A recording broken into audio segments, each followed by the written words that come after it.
So the July stats are in, and I'm happy to report it's not as scary as a lot of people think it is. Both transactions and average sale prices are up in July over July of 2022. In fact, the transactions are up over 15% this July versus last July, and average sale price is up over 5%. So all good news as we continue into the summer of 2023. So let's hop into the granular data and take a closer look at it. So as you can see, this is our 5-year average on the July sales. So in 2023, so this past month, there were 1,263 units sold. In 2022, there was 1,100, 1,700 in 2021, 2,183 in 2020. So this was sort of our COVID time, which we had that crazy just hyper market. And then it started to come down as we entered into sort of post-COVID. And then now it's starting to come back up. So this is a trend. It's positive news despite all of this uncertainty and chaos that is likely in your news feed and what you're hearing with all of the pressures with Bank of Canada and inflation and cost of living is just through the roof. But happy to report that the real estate market does seem to be stabilizing. And this is what the data is showing for our month of July.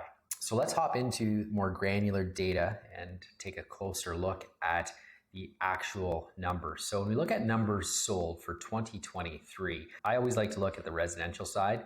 There is obviously more than just residential that comes into these data points. There's res, there's condominium, there's lot, there's multifamily and farm.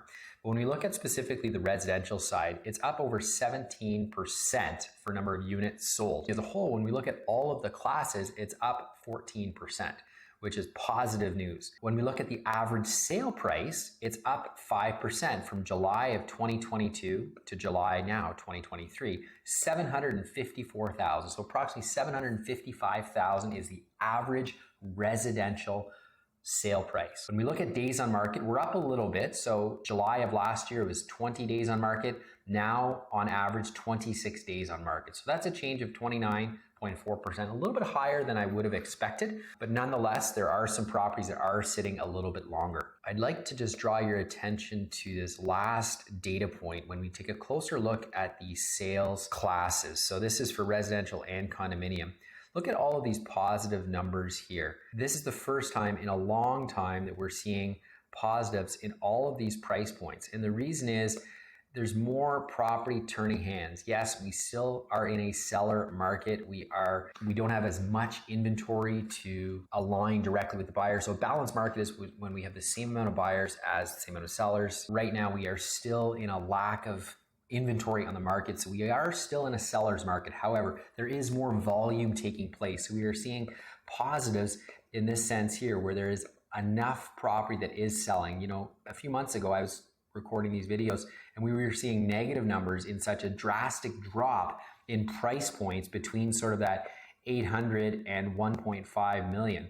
But look what we're seeing, 36% increase, 17%, 27% increase. So this is all good positive news for what we're seeing. Again, it is a bit of a surprise, I'm sure for some. Certainly it is for me with the most recent interest rate hike. I thought it would have had more of a negative impact on the data of what we're seeing. So let's get into what this means for you as a homeowner, whether you're looking at buying, whether you're looking at selling, or simply you have your investment, your property, and you're wondering, how does this all shake out? What are we seeing day to day? Well, I can share with you in the month of July, it was quite active for us as a team. We did a number of deals, a few listings, and the listings that we had all did sell in multiple offers.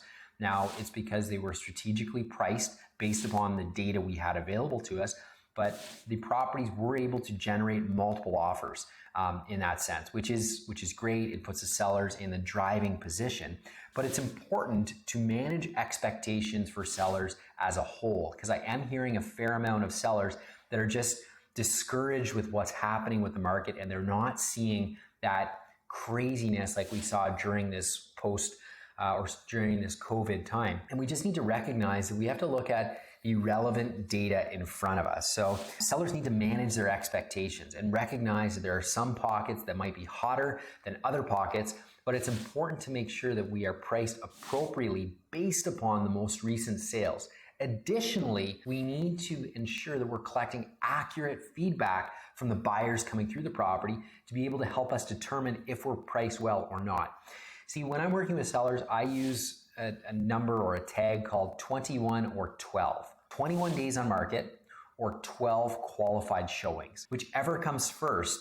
And if we don't have an offer at that point, the market is speaking to us. So we need to be on the market for a certain period of time to be able to penetrate the entire masses, to get as many people interested in the property as possible. However, if we have not generated that offer for you within the first 21 days or 12 qualified buyers coming through, this is interpreting what's happening, that we are not in parallel with the market, and we need to likely have a deeper discussion and a closer look at the value we're bringing to the market, i.e. our price, in relation to the other homes that are either on the market or that have sold. Now, I might be getting a little bit deeper on the strategy on the selling side, but I just thought I'd share that because we are getting phone calls from other sellers that are on the market, discouraged with what's happening and not being able to generate the offer. And this is the advice and perspective I'm giving. So I just thought I'd include this in my July update for you.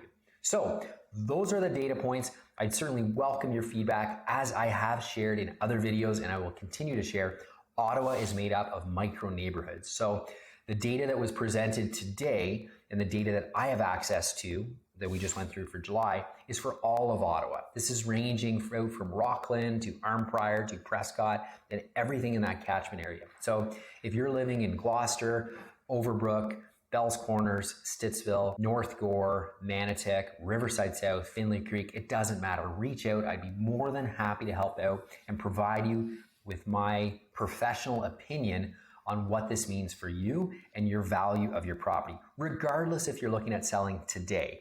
It might be in the next year, 3 years, 5 years, 10 years. It doesn't really matter. I'm here to help you out. I'm here to give you the raw analysis of what we're seeing in the market and save you some time and potential confusion of doing this either on your own or muddling through some of the news and updates that are coming through. So you have my info. It's all below. Feel free to reach out and I would be more than happy to help. Thank you and hope you're having a great summer.